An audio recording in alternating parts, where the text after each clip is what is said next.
There are mistakes we apologize for, and then there are the ones we never speak of, the ones that visit us at night, in silence, when there's no one left to blame but ourselves.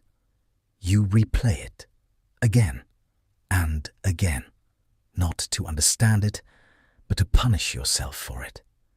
And somewhere deep inside, you start to believe, I don't deserve to be forgiven.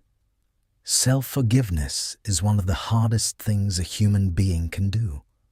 Not because we don't understand forgiveness, but because we believe it applies to everyone except us. You can forgive a friend. You can justify a stranger. But when it comes to yourself, the standards become brutal. Psychologists often distinguish between guilt and shame. Guilt says, I did something bad. But shame whispers, I am something bad.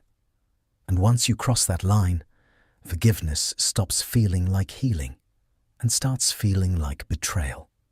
So you create your own prison.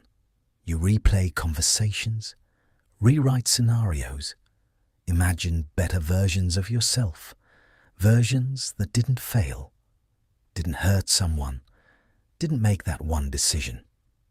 But no matter how many times you revisit the past, it never changes.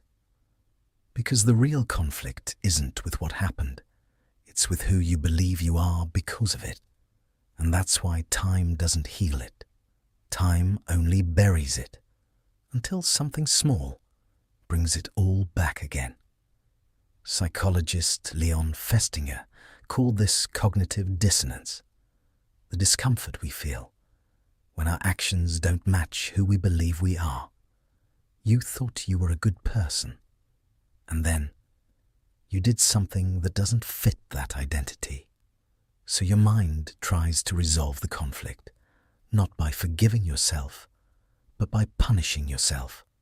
Another theory, self-discrepancy theory, suggests we carry three versions of ourselves: who we are, who we think we should be, and who we wish we were.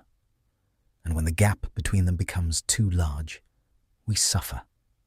Even Freud believed there's a part of us, the superego, that acts like an internal judge. And sometimes that judge is merciless. But maybe the deepest explanation comes from philosophy. The idea that we are responsible for our choices, and that realization is both what makes us human and what makes self-forgiveness so difficult.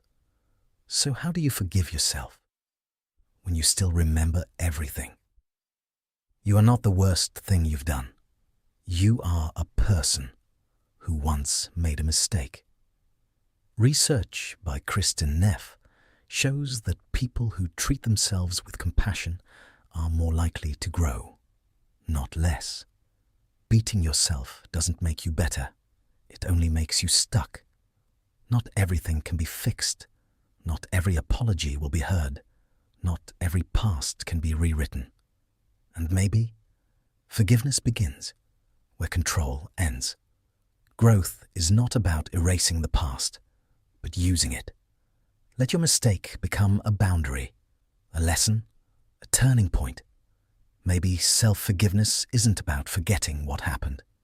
Maybe it's about choosing not to carry it forever.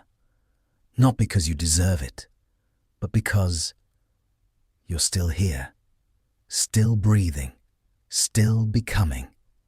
And that means your story isn't over yet.